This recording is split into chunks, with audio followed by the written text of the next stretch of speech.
Welcome back to the Prez Podcast. Going to give you our NFL power rankings going into week 11. I'm the Prez, and back with you as my co host, as most times, is Kian. All right, so we're going to do power rankings, and then we'll give you a little preview for tomorrow's great Thursday night matchup between the Baltimore Ravens and the Cincinnati Bengals. Can't wait for that one. It's always good when it's a nice Thursday night game, and we got a doozy this week. All right, so power rankings. Who went first last time? It was definitely me. Definitely you last time. Definitely, yeah. Okay, so that means I will definitely go first this time. All right. And number 10, hard to justify it, hard to explain it, hard to give credence to it, but it's the Pittsburgh Steelers. 6-3. Not in a single game have they outgained their opponents, but yet they've won 2/3 of their games. How do they do it? Smoke and mirrors, the Mike Tomlin way, defense that gets turnovers in opportune times. They do a lot of things. The one thing I did like to see this last week is more touches for Jaylen Warren in their offense and a better running game. More focus on that. I think they're really pushing people around a little bit more. Going to need it as it comes down the stretch if they want to get to 9 or 10 wins to get to the postseason. I think they at least get to 9 wins looking at their schedule. But right now, it's just it's Mike Tomlin carrying this team to number 10 on the power rankings. Who do you got, Kian, for number 10? Okay, at number 10, I have the Cincinnati Bengals. So I introduced them into the power rankings for me last week, and they lost this game. It was kind of close, but I don't really see myself moving them up with a loss. I still feel like they're deserving of a top 10, as they still have been playing well and have shown that they can be very good. They didn't pull out the win in this one, but I don't know if there's that much to take from it, so I'm leaving them here at 10.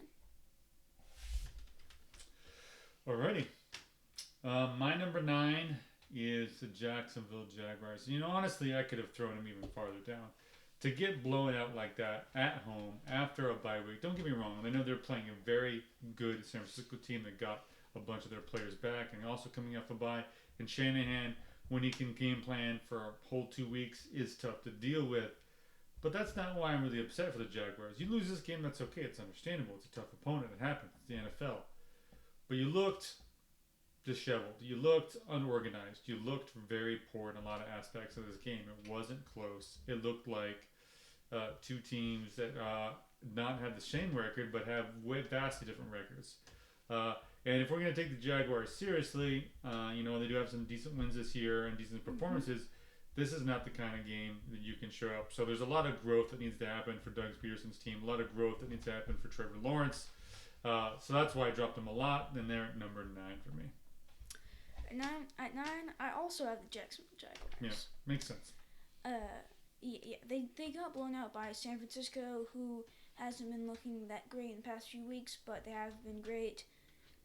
And Jacksonville, again, I mean, in this game, they didn't look nearly as good as they have in the past, and they've been playing really well, but in this game they just didn't do it. So I feel like if they haven't improved enough where I can put them at the top, and I don't think that they are there yet. I still think they have lots of improvement that they need. So right now I have them at 9. Okay. Another team that needs a really big win, in my opinion, still, but was on bye week, so we're just going to keep them around the same spot, is the Miami Dolphins at number 8. I think they have a good chance of winning the division. They're still a game and a half up on Buffalo. The Jets aren't catching them, and we don't have to talk about the Patriots. So they have a really good chance of getting a home playoff game and getting them, double-digit wins and stuff like that. But they really need that marquee opponent and to get a good win over. And maybe it's a revenge game against Buffalo later in the year with their schedule. But they need that win from be taken seriously, and that's why they're down here at 8. Their offense is great. Their defense is getting better. But I really want to see them show up in a big-time game. And I'm a big fan of Mike McDaniel and what he's all about and his coaching ability. But really need that feather in their cap. But right now, at number 8, I got the Miami Dolphins. Okay, at number 8 for me, I have the Cleveland Browns. They ended up winning against Baltimore, so great for them. It was a divisional game, so those divisional games can get pretty wild, and they have this year so far. Uh, so I so I feel like they've definitely shown that they can be very good. I still don't think that they're as good as the other teams on this list above them, but in the future they definitely could end up being one of those top teams. They ended up with the win, but I still don't think that they've improved enough for me to put them higher. So I have them at 8. Okay. All right. My number 7 team is the Dallas Cowboys. Another big win at home against a very subpar opponent. Not a lot to make of this. The Dallas is playing really, really good at home. On the road, they've had some tough losses. Philadelphia's got a tough schedule coming up, so Dallas has a chance to catch up. Maybe if they get lucky and Philadelphia loses to Kansas City this Monday night. Great Monday night game. So they're not really out of it, and they play a really poor team in Carolina again at home. So nice part of their schedule. They do have some tougher games coming up, but the thing for Dallas is we just want consistency. I want to see the same level play. I see you can be dominating against these subpar teams, but I think Dak is playing well, and CeeDee Lamb is playing out of his mind. And the one thing I'll give credit for Mike McCarthy is he's using CeeDee Lamb to get really good matchups in the slot, in different formations to get him in good matchups against linebackers or against safeties, where he can really use his route running skills to get open, and Dak is finding him in good spots. I like the development of the tight ends that after they lost to Dalton Schultz. The run game and Tony Pollard could use some improvement, but I can't. If I'm going to pick one thing, that's one thing. But I think they're going to keep playing well and improving throughout the year, and it'll be interesting. It'll be interesting to see what comes because the NFC is definitely weaker as far as a conference versus the AFC. But right now, at number 7, I have the Dallas Cowboys. Okay, at number 7 for me, I have the Dallas Cowboys. And I agree with you. They just haven't been inconsistent. They've shown that they can play very well, and they have a lot of talent on this team, but they do have consistency issues, and I don't know if they can play with the other top teams in the league, and if they can have a really good game against them. And for that reason, I feel like with that inconsistency, they just aren't there yet. So I have them at 7. Okay. Number 6, I have a team that you've already discussed, and for me, it's the Cleveland Browns. Cleveland Browns, 6-3. City of Cleveland, rejoice! You saw the best half of football you've seen from Deshaun Watson. Goes 14-14, leads a furious comeback along with that defense. Myles Garrett playing the Defensive Player of the Year, like you picked. And what's not to be excited about? And then news comes out yesterday that Deshaun Watson is having shoulder surgery and is out for the year. So I have him high because of the way they're playing. Big win over Baltimore, really impressive win. And they've got a nicer, a little bit easier schedule than Cincinnati and Baltimore the rest of the way. So the division is not out of the question. They've played Cincinnati really, really well, beat them up like 3 times in a row. They play them again. I don't know if it matters who's their quarterback just because of the way they're running the ball against Cincinnati and the way they're able to play defense against Joe Burrow. It may not matter. But, they're going to start DTR this weekend over P.J. Walker against Pittsburgh. Very interesting. They had a tough loss against Pittsburgh back in week 2. So they really want revenge in that game. If they can pull up that win and get to 7-3, they have a really good chance to be competitive in this division and maybe make a run for it. But number 6, Cleveland sucks about Deshaun, but I guess that's the way it goes. Okay, my number 6 is the Detroit Lions. They ended up getting the win against the Chargers. And again, I don't know if there's much you can take right here. I still think that they're a team right in the middle. I don't think that they've gotten worse, but I don't really feel like they've improved that much. So right now, Detroit hasn't really changed, and I think they're going to stay like this. Uh, so until they improve, I'm going to have them right here at 6. All right. And number 5 for me is the Detroit Lions. Yeah, 41-38 win over the Chargers in LA. Good to see some Detroit fans traveling to LA. Everybody likes to show up there, especially for Chargers games in SoFi. Offense looked phenomenal. Jared Goff looked great. Defense. Don't get me wrong. Chargers offense is pretty good. Keenan Allen is hard to stop, and he went off against you guys. But you know what? If you're a Detroit fan, your team has an identity, and that identity is driven by Dan Campbell. They're once in this game. They're driving down the field. It's 4th and 5. They're lined up in a spread formation, shotgun, single back. They hand the ball off to Montgomery on a 4th and 5, and they get the first down. Ridiculous play call, ridiculous courage and bravery in play calling. They were in field goal range. They could have taken the points. And they just wanted to show how tough they were on offense and how much he trusts that offensive line. I don't know what there's not to like about Dan Campbell, unless maybe you're the Vikings, Packers, or Bears. But if you're a fan of football, you should be a fan of a Lions team and their story that they're creating. It looks like to me they're going to get a home playoff game in round 1. If they win that, they may get 2. I feel like they're going to finish in the top 2 seeds, especially with their schedule down the stretch. So congrats, Detroit Lions. You have a leader of your football team, and your team is headed in a direction with an identity. Pretty exciting times to be a Detroit fan. Number 5, it's the Lions. Okay, number 5 for me, I have the Miami Dolphins. I still haven't really given up on this team, as I still think that they can be a great team, but I still have them in the middle. They're on bye this week, so not much to talk about, not much to take. So I will have them staying in the same position, basically. I think that they could definitely get up there into potentially the top 3, maybe next year. Maybe if they show that they can be really good for the remainder of this year, maybe they end up getting higher in this top 5. But for now, I still think that they're a pretty good team, just haven't made it there yet. Okay. All right, my number 4 team rising up the ranks with a dominating performance down in Duval. That is the San Francisco 49ers. They got their best player back. They got their groove back, and they also got Chase Young. Ooh, scary. 3rd down and long against Bosa and Young. And then you got Hargrave in the middle. I mean, they can cause pressure with just 4 on 3rd down and drop 7 into coverage. Good luck to you. Changes your whole game plan as an offensive play caller. And then if Purdy's accurate with the football,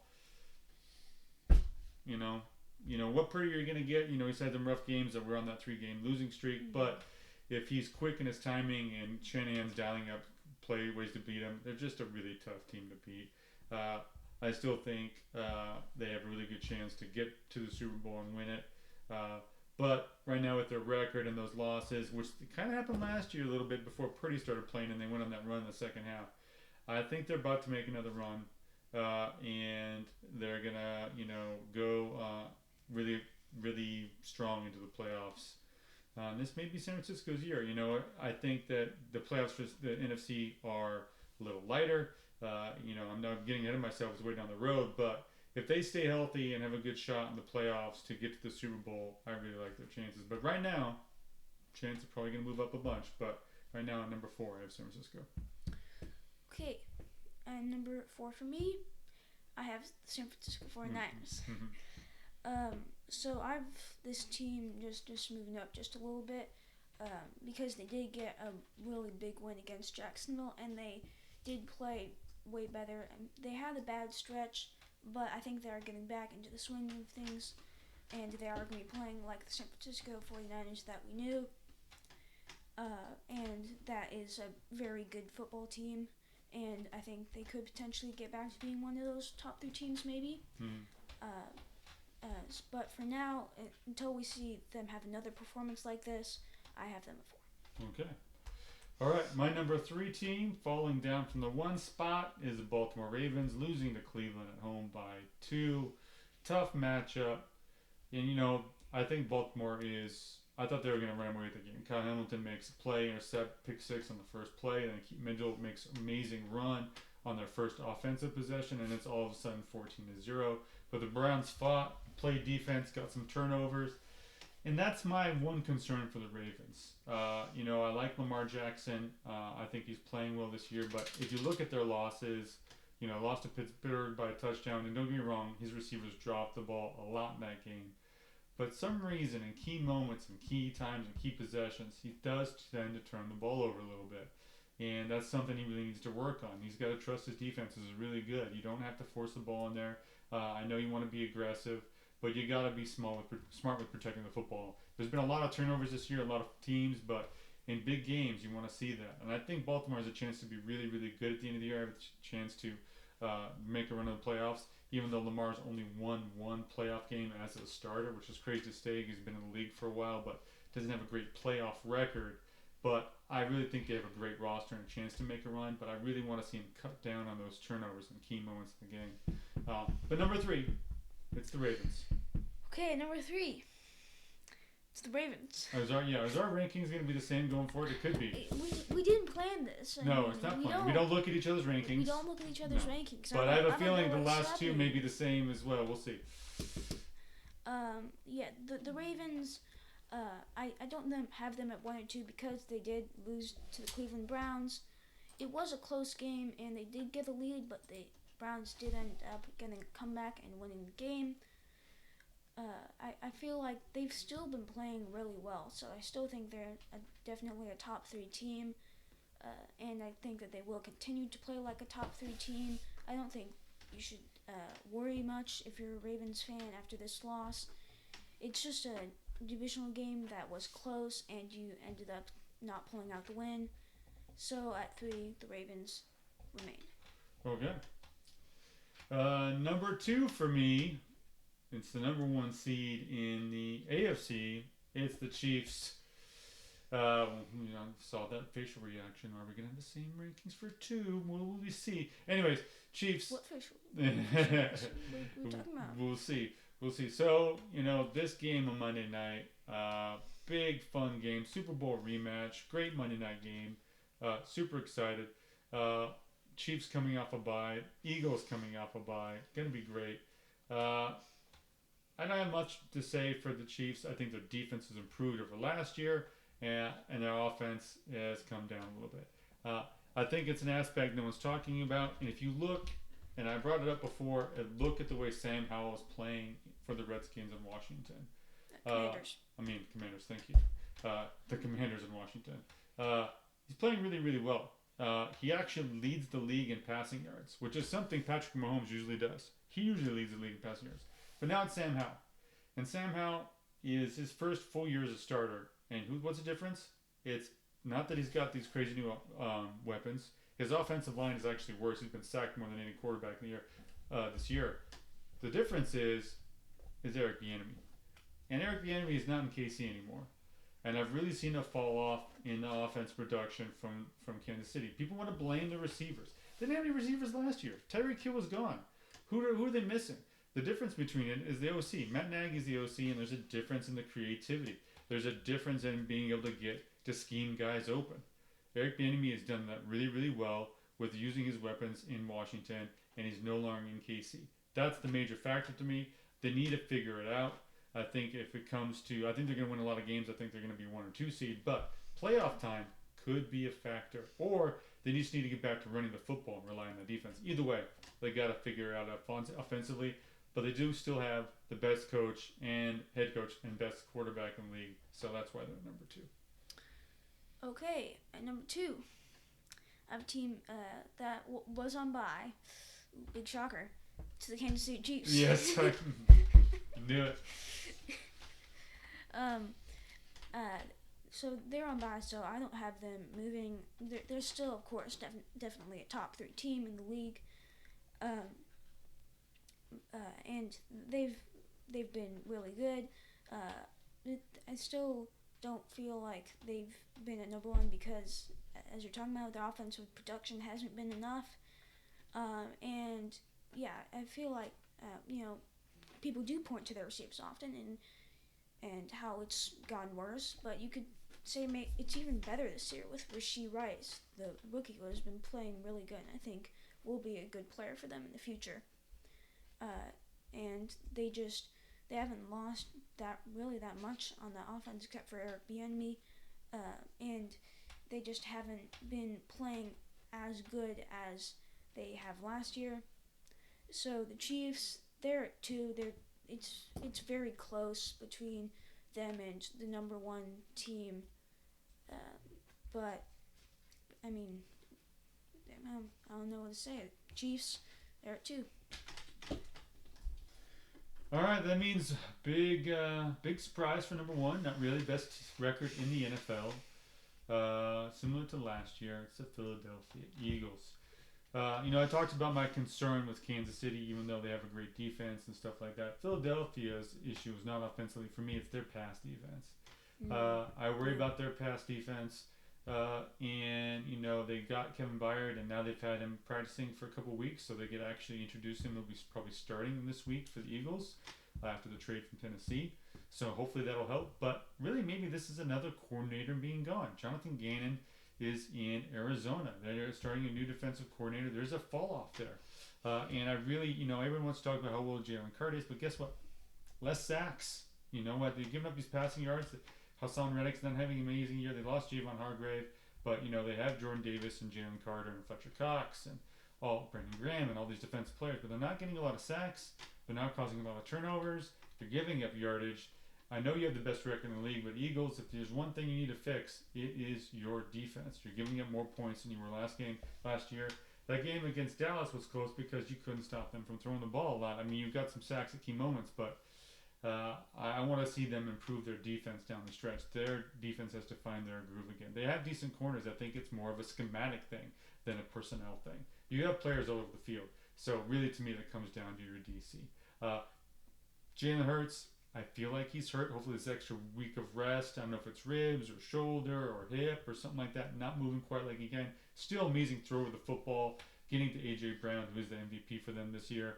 That's why they're number 1. They keep winning football games. But if I have one concern from them going forward when it comes down to the, late in the season, it's that defense. But number 1, Eagles. Okay, at number 1, I have a team who was on bye last week. Big shocker. It's Philadelphia Eagles. Yeah.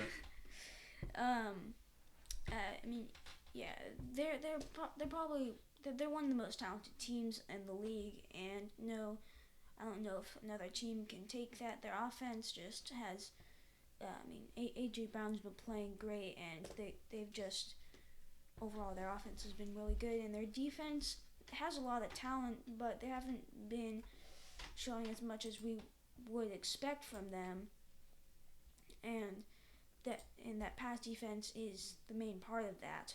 Of course, Jalen Carter has been playing amazing, and they have a pretty good front 7, but they just haven't been playing that amazing. But still, they've been winning games, and they've been playing well overall.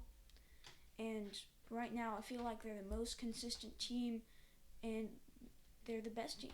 So, at number 1, it's the Eagles. Okay. All right. Thursday night preview. Cincinnati traveling to Baltimore. Cincinnati 7-3. Baltimore 7-3. Cincinnati 5-4 after their loss at home to Houston. Tough matchup. Looked like Cincinnati had been playing better. They go to San Francisco, get a big win. They beat the Seahawks at home.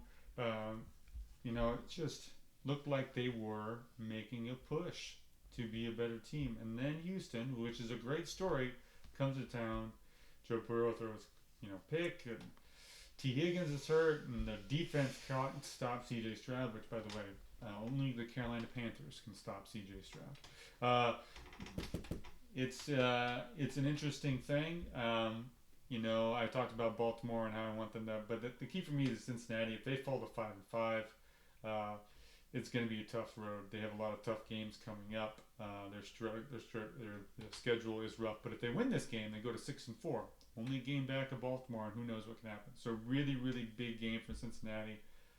I just feel like they're outmanned on this one. I think they're going to face an angry Baltimore team that beat them earlier this year in a game that looks closer on the score in 27-24. But I think Baltimore wins this one. Give me the Ravens. Yeah. Back-to-back divisional games for the Ravens. They lost the last one, and I do think they're going to be angry. They're going to take out their rage on the Bengals. And the Bengals, they didn't play as well as we've seen in the past few weeks as they did last week. And I think it's ultimately their defense that didn't show up as much. And I think the Ravens, if that continues, the Ravens could capitalize on that, and they will score points. And the Bengals, I don't know if they're going to be able to stop the Ravens. So I have Baltimore winning this game. I think they are the better team overall on both sides of the football. So I have the Ravens win. Alrighty, those are our power rankings, our prediction for Thursday night's game. Hope you enjoy that game, and we'll talk to you soon. Take care.